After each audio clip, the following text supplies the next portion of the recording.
Europe 1, 8h18. Jean-Marie Le Guen, secrétaire d'État aux relations avec le Parlement, est mon invité tout de suite pour l'interview politique d'Europe 1. Bonjour Jean-Marie Le Guen. Bonjour Thomas Soto. Alors on va parler évidemment de l'affaire Sivins et de ses conséquences. Vous avez peut-être entendu à cette heure Antonin André qui nous disait que pour Ségolène Royal, l'affaire était pliée. Elle ne veut plus de ce chantier, elle ne veut plus de ce barrage. Est-ce que c'est terminé, Sivins ? Écoutez, la décision, vous le savez, appartient au Conseil général du Tarn, puisque c'est lui qui, depuis le départ, est à l'origine, selon les lois de la République, de cette installation.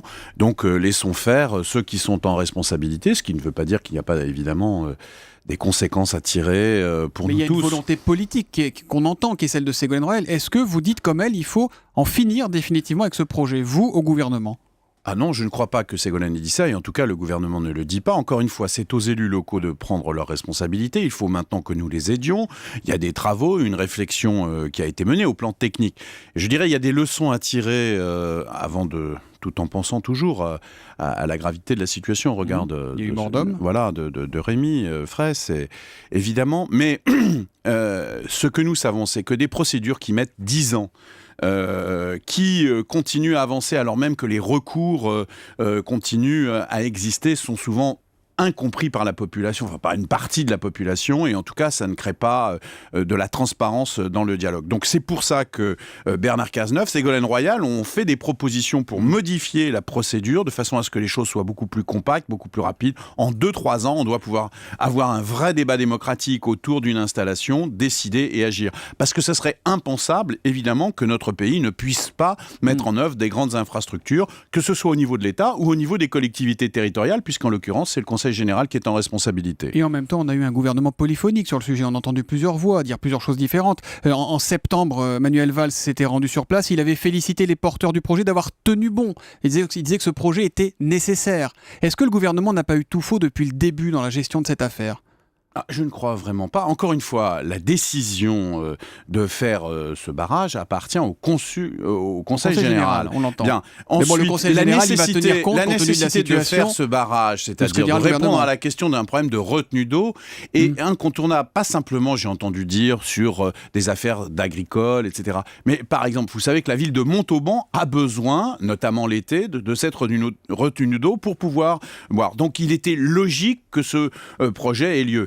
Il est maintenant dans des circonstances dramatiques, il faut tirer les conclusions notamment sur les procédures qui ont été trop longues, mais en même temps, il faut évidemment répondre aux besoins d'infrastructures de notre pays. Il y a un rapport qui montre que ce projet, en gros, n'est pas ni utile ni nécessaire, même s'il est déjà bien avancé et que c'est compliqué de l'arrêter. Est-ce qu'aujourd'hui, la sagesse du gouvernement ne serait pas de dire au Conseil général, stop, on arrête, on passe à autre chose ?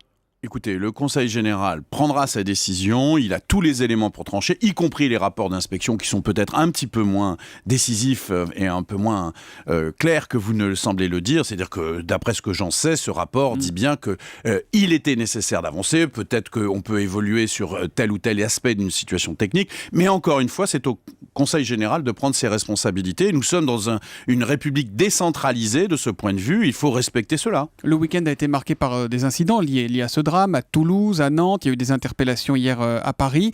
Si le gouvernement avait trouvé les mots, est-ce qu'on aurait eu, vous pensez, ces incidents ? Je crois que vous le savez bien, et les Français le savent bien, il existe autour de ces projets d'infrastructure un certain nombre de gens, dans l'Europe entière d'ailleurs, qui viennent user de la violence et quelque part sont attirés par cette violence. Et c'est un phénomène très inquiétant, c'est ce qui a créé d'ailleurs le climat autour de ce barrage. C'était pas tellement la contestation écologiste et non violente avec laquelle il y a toujours discussion, mais il y avait et il y a malheureusement autour de ces infrastructures un certain nombre de groupes d'une extrême violence. Je n'ai pas besoin ici de rappeler ce dont ont été victimes encore ce week-end les forces de l'ordre, avec des bombardements de bouteilles d'acide, avec du savon dans les cocktails Molotov pour que ça brûle encore plus, etc. etc. Des éléments, franchement, qui montrent que nous sommes face à une contestation violente. Et je m'étonne que certains, par facilité, continuent à dire que cette violence peut être légitime. Et ça, le gouvernement Je pense qu'il y a eu un certain nombre de déclarations de responsables politiques. Cécile Duflot, les à Verts. l'extrême gauche, Monsieur Mélenchon encore ce matin, un certain nombre d'écologistes qui ne se rendent pas compte qu'on est dans un état de droit, qu'il faut aller vers un apaisement de la société, qu'il faut améliorer les procédures de discussion. C'est ce que nous faisons, mais qu'il ne faut en aucune façon essayer de faire, de justifier la violence ou de faire en sorte que se mêlent à la fois des représentants non violents qui sont parfaitement légitimes et des groupes violents. Cette forme d'escalade gauchiste est tout à fait dangereuse.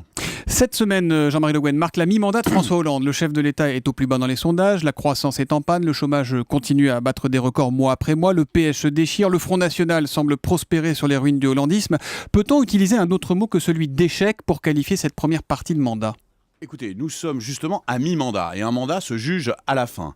Ensuite de quoi, je concède qu'il y a eu ici ou là des défauts d'explication, voire même des hésitations dans l'action publique. Mais elle est ratée cette première mi-temps, honnêtement. Pardon ? Elle est ratée cette première mi-temps de François Hollande. Elle n'engage pas la victoire pour demain, c'est clair. Mais elle est aussi, il y a les fondements de quelque chose. Et vous avez raison de parler de première mi-temps. Vous avez raison, c'est une bonne formule parce que je pense qu'il y a les fondements effectivement du redressement de notre pays. Sauf quand on est mené 3-0 à la mi-temps, c'est difficile de remonter en général. Non, mais on n'est pas mené 3-0 et deuxièmement, on le sait, le sport nous l'apprend, pour le coup, tant qu'un match n'est pas joué, il n'est pas joué.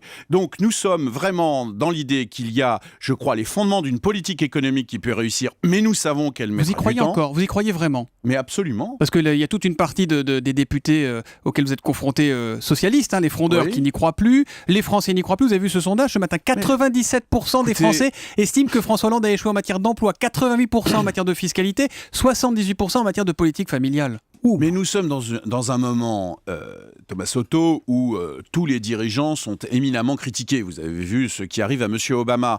Donc nous sommes dans une période extrêmement difficile, surtout qu'on ne compare pas entre deux politiques, celle de la gauche et celle de la droite. Aujourd'hui, il n'y a que la politique de la gauche qui est exprimée, et d'ailleurs elle est contestée au sein même de la gauche, ce qui fait que notre capacité à expliquer ce que nous faisons, et même à créer de la confiance, est relativement freinée. Mais nous avons conscience de nos insuffisances, voire du défaut de notre système politique dans lequel nous sommes, mais nous savons aussi que ce que nous avons mis en œuvre avec le pacte de responsabilité, avec l'allègement des charges sur les entreprises, ça va donner leurs fruits un peu plus tard. Est-ce que vous pensez que Manuel Valls va supporter encore longtemps François Hollande ? Il se dit qu'il y a de la tension entre les deux hommes. Non, mais ça c'est des commentaires qui n'ont pas lieu d'être. L'action politique et l'engagement politique de Valls et de Hollande sont intimement liés au regard de la gravité de la situation, au regard aussi de la loyauté qui existe entre les deux hommes. Tout le reste, ce sont des spéculations qui n'ont pas lieu d'être. Est-ce que le PS doit changer de nom, comme le dit Manuel Valls ? Écoutez, c'est pas l'objet. D'abord, c'est pas moi dans ma fonction de m'exprimer sur le sujet. Pour lui, en tout cas. On verra si c'est débattu au congrès du Parti socialiste. Ce que disait Manuel Valls, c'était qu'il fallait élargir le Parti socialiste aujourd'hui à un certain nombre d'acteurs de la majorité qui ont vocation à se retrouver dans cette idée de maison commune, c'est-à-dire aussi faire en sorte que les formes d'organisation politique. Si vous voulez me faire dire que la forme d'organisation actuelle du Parti socialiste n'est pas satisfaisante, vous êtes d'accord ? J'en suis bien d'accord, et donc il faut que nous évoluions et que nous rassemblions au-delà même de notre famille au sens strict. Dernière question, Jean-Marie Le Guen. Marine Le Pen réclame une dissolution. Quand il existe une aussi grande fracture entre le peuple et l'exécutif, il n'y a pas d'autre moyen que la dissolution. Est-ce qu'aujourd'hui, quand on voit la situation à gauche, au gouvernement, à l'Assemblée, cette dissolution ne serait pas légitime ? Écoutez, nous avons des institutions, nous sommes en démocratie, il vaudrait mieux que nous respections justement nos institutions et le temps démocratique. Et de ce point de vue, je pense qu'on n'a pas de leçon à recevoir de Madame Le Pen. Ce qui est vrai, c'est qu'elle apparaît comme étant, avec la radicalité et ce qu'elle propose, c'est-à-dire en fait un chaos économique, un chaos international, des tensions internes d'une façon extraordinaire, elle apparaît aujourd'hui devant le désert de la droite, c'est-à-dire qui n'est pas capable de mettre véritablement en opposition un projet, elle apparaît comme étant une opposante plus forte que d'autres. Voilà, puis il y en a une autre opposante au gouvernement, visiblement Cécile Duflot, qui vous répond sur Twitter, elle vous a écouté. Jean-Marie Le Guen devrait réviser ce qu'est la notion d'état de droit sérieusement. Merci Jean-Marie Le Guen d'être venu ce matin en direct sur Europe 1. Je pense qu'elle a dit que le gouvernement l'avait quitté. Je pense qu'elle a son inconscient à parler justement. Je pense qu'elle a perdu ce qu'elle avait acquis lorsqu'elle était au gouvernement, c'est-à-dire le sens de l'État.